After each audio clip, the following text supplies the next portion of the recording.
June 6, 1944. The day that would change the world forever. Most people remember the crashing waves, the machine guns, the soldiers racing across blood-soaked beaches. But what if the outcome of D-Day had already been decided, before a single Allied soldier stepped onto the sand? History tells us Germany lost because of overwhelming Allied strength. More than 156,000 soldiers, over 7,000 ships, nearly 13,000 aircraft. Yet numbers alone don't explain why Nazi Germany failed to stop the largest amphibious invasion in history. Because hidden inside the first 10 minutes of D-Day, a series of decisions, hesitations, and fatal misunderstandings triggered a chain reaction from which Germany would never recover. The beaches had not yet become battlefields. The bunkers had barely opened fire. Many German commanders still believed the invasion was nothing more than another Allied trick. By the time they realized the truth, it was already too late. Tonight, we're uncovering the forgotten story of how Germany may have lost D-Day before the battle had truly begun. Chapter 1. The night before history changed. Western Europe. June 5, 1944. Across occupied France, thousands of German soldiers stood guard along the Atlantic Wall. Stretching from Norway to the Spanish border, Hitler believed this massive defensive system would make any Allied invasion impossible. Concrete bunkers overlooked every beach. Massive artillery batteries pointed toward the English Channel. Millions of land mines waited beneath the sand. Steel obstacles filled the shoreline. Rows of wooden stakes, nicknamed Rommel's asparagus, were planted to destroy landing craft before they could reach shore. To German commanders, Normandy looked nearly impenetrable. Field Marshal Erwin Rommel had spent months strengthening these defenses. Unlike many of Hitler's generals, Rommel understood something critical. If the Allies managed to establish a foothold, Germany would almost certainly lose France. He warned Berlin repeatedly. The invasion must be destroyed on the beaches. There could be no second chance. Every minute mattered. Every delay could become catastrophic. Ironically, many of the people responsible for defending France did not believe Normandy would be attacked at all.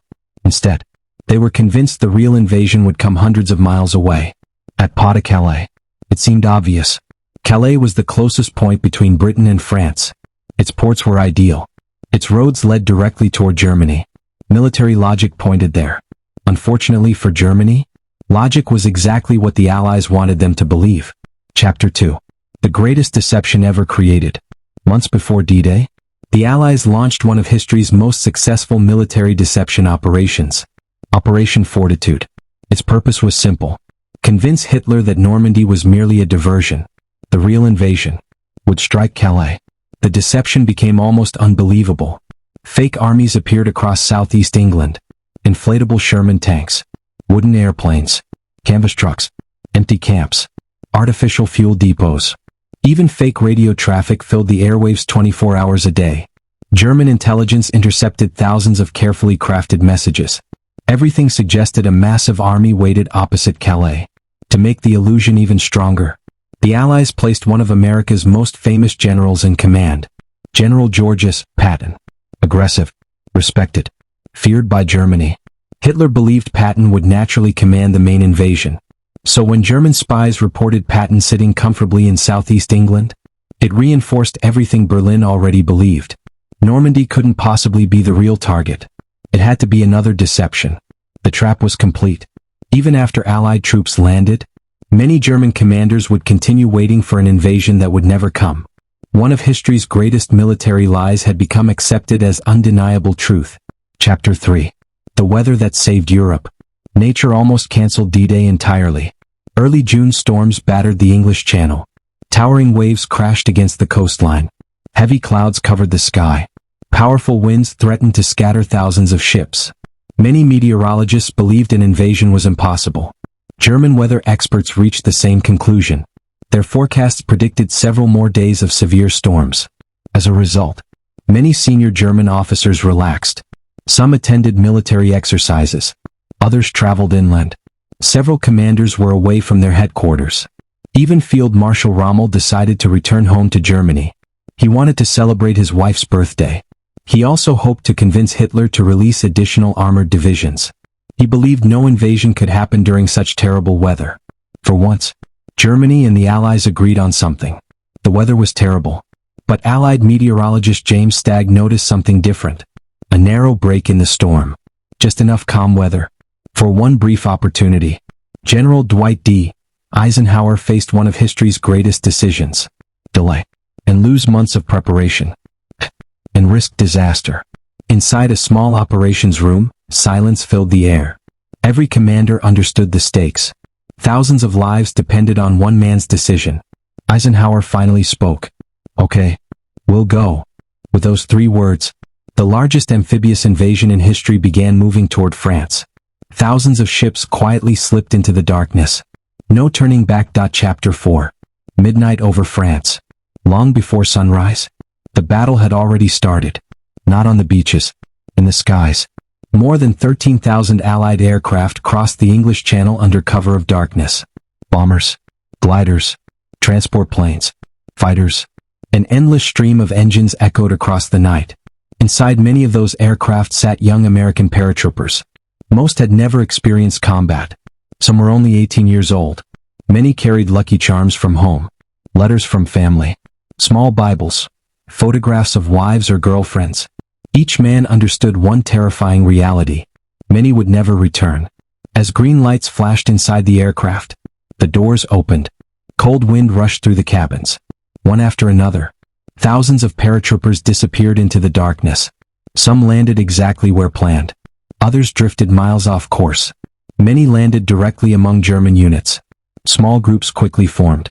Confused, separated, outnumbered. Yet they continued their mission.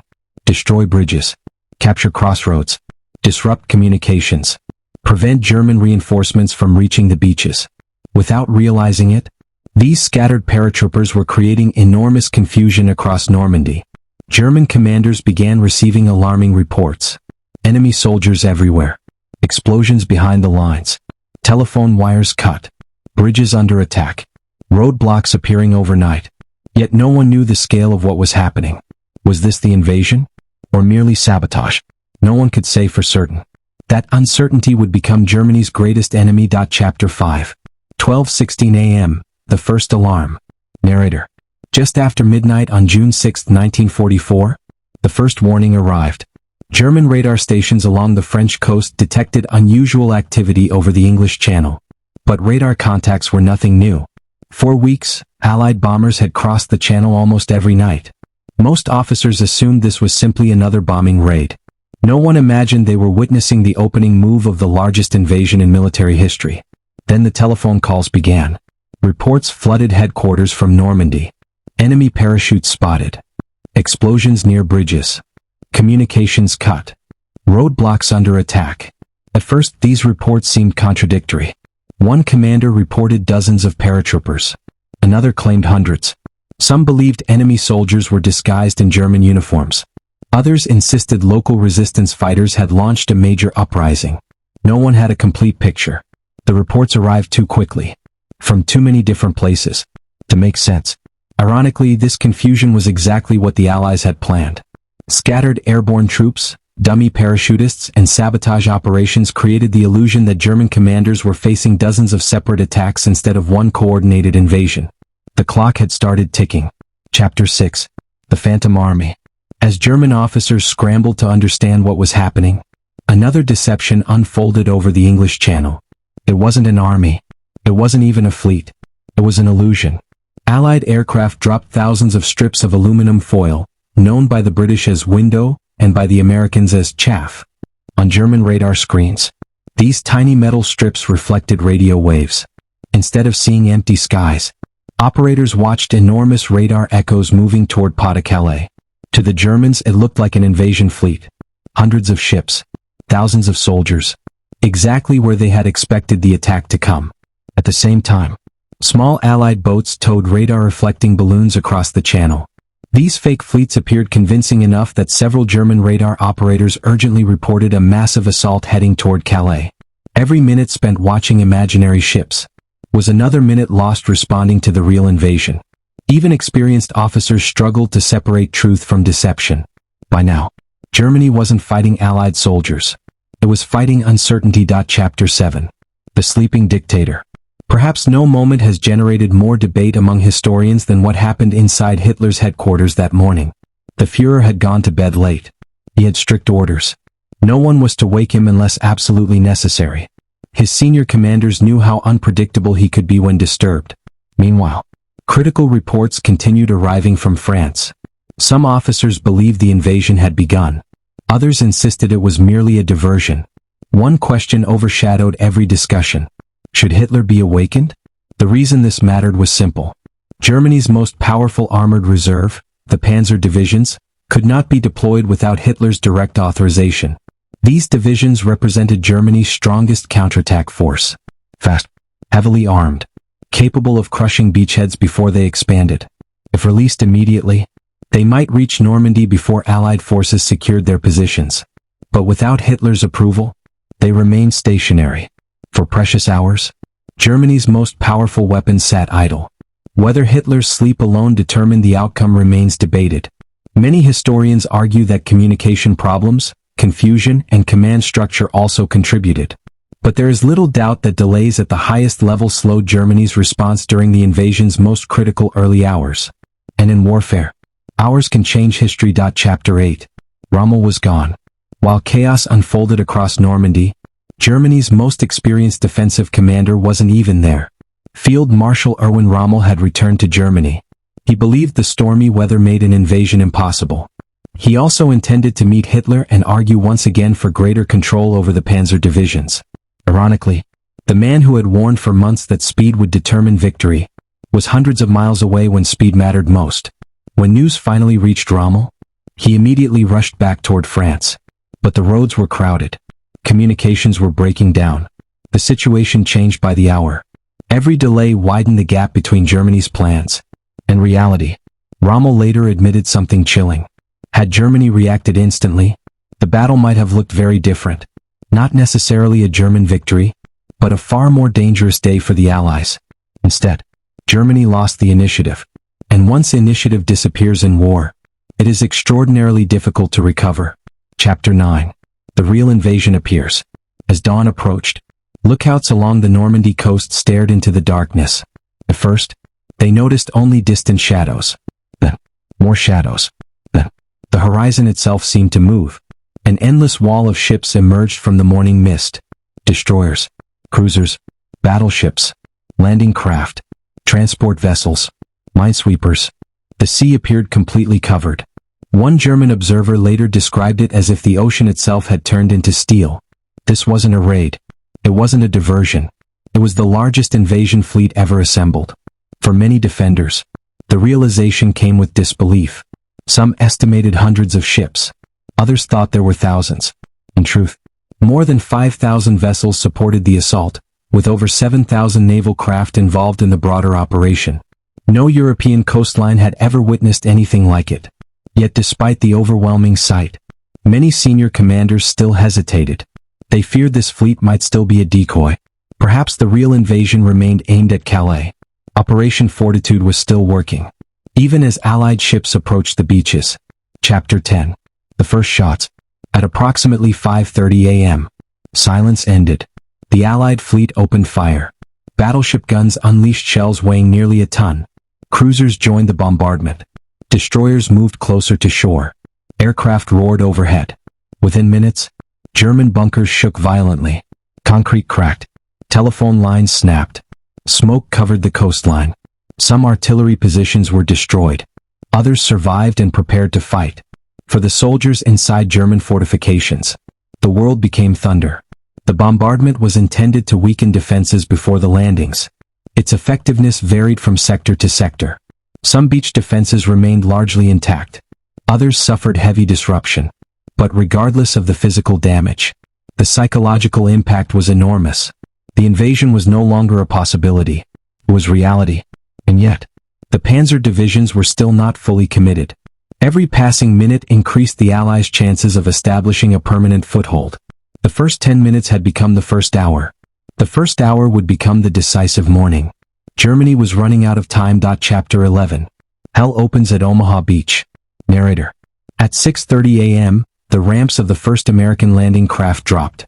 Within seconds, the beaches of Normandy became one of the deadliest battlefields of World War II. At Omaha Beach, many German defenses had survived the naval bombardment. Machine guns hidden inside reinforced bunkers swept the shoreline. Mortars exploded among tightly packed soldiers. Artillery shells struck landing craft before they reached the sand. For many American troops, the first few minutes were pure chaos. Some landing craft drifted off course. Others hit underwater obstacles. Heavy equipment sank into the surf. Radio communication broke down almost immediately. Soldiers carrying over 70 pounds of gear struggled through chest-deep water while enemy fire poured down from the cliffs above. Some units lost nearly all of their officers within minutes. Yet despite the devastation, small groups kept moving. A lieutenant gathered whoever was left. A sergeant led men from different companies. Engineers crawled through gunfire to clear beach obstacles. No grand strategy could control what happened next. The battle would be decided by individuals. Chapter 12. 5 beaches, 5 different wars.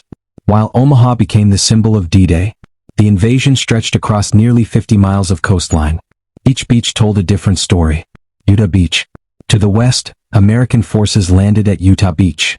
Strong currents pushed many landing craft nearly a mile south of their planned landing zone. At first it seemed like a disaster. Instead, it became an unexpected advantage. The defenses there were lighter than expected. Brigadier General Theodore Roosevelt Jr., landing with the first wave despite using a cane, looked around and calmly said, "We'll start the war from right here." His decision prevented confusion and kept the assault moving forward. Gold Beach.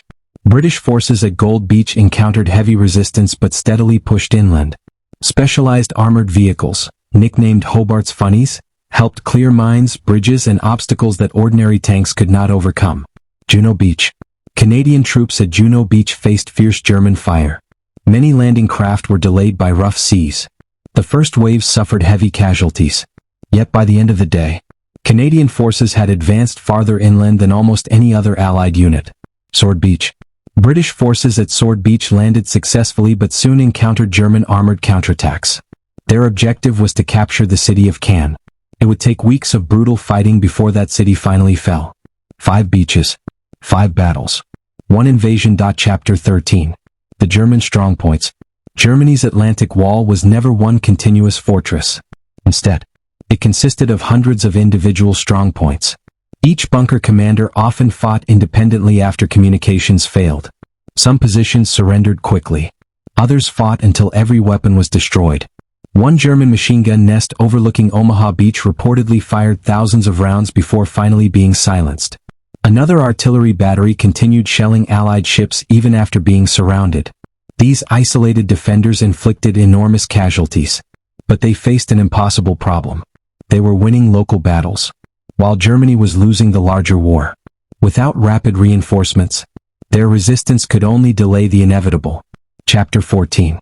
The missing Panzers. Throughout the morning, German commanders repeatedly requested armored support. The answer remained frustratingly slow. Some Panzer divisions had finally received permission to move. Others were still waiting. Fuel shortages, damaged roads, Allied air attacks, and conflicting orders delayed nearly every major movement.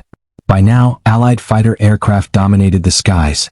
Any German convoy moving during daylight risked immediate attack. Bridges were destroyed. Railways bombed. Columns of tanks became easy targets from the air. The armored counterattack that Germany had planned for months never arrived with the speed Rommel believed was essential.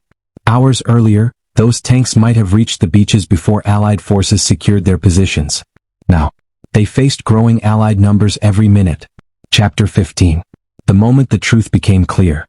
Inside German headquarters, a realization slowly spread. Normandy was not a diversion. This was the main invasion.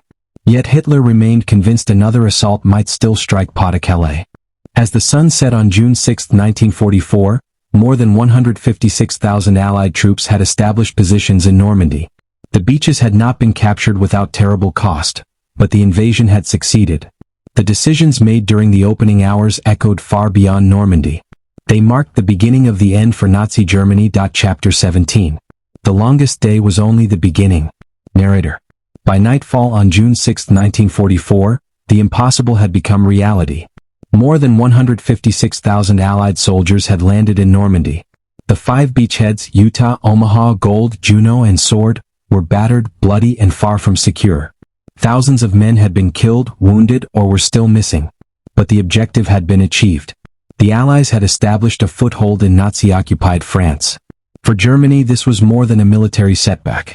It was the collapse of a strategy that had taken years to build. The Atlantic Wall, advertised by Nazi propaganda as an impenetrable fortress, had been breached in a single day. The invasion Hitler had promised would never succeed, had succeeded. Chapter 18. Normandy becomes a battlefield. The fighting did not end on D-Day. In many ways it had only begun. Normandy's landscape was unlike anything the Allied planners had expected. The countryside was divided by hedgerows, thick banks of earth topped with dense bushes and trees. Each field became a natural fortress. German defenders used these hedgerows to hide machine guns, anti-tank weapons, and snipers. Advancing just a few hundred yards could take hours. Every crossroads had to be fought for. Every village became a battlefield. The Allies had won the beaches, but they had entered a deadly maze. For weeks, progress was painfully slow. Chapter 19. Germany's last chance. German commanders launched fierce counterattacks. Elite panzer divisions fought with determination and skill. Tanks rolled toward Allied positions. Infantry launched repeated assaults. For brief moments, it seemed Germany might still split the Allied beachheads. But one overwhelming advantage belonged to the Allies: the sky. Every time German armored columns moved during daylight, they were spotted. Within minutes, Allied fighter bombers attacked. Roads became death traps. Bridges disappeared beneath explosions. Fuel trucks burned. Convoys scattered into nearby forests. Germany still possessed experienced soldiers. It still possessed powerful tanks. But without control of the air, those strengths became increasingly difficult to use.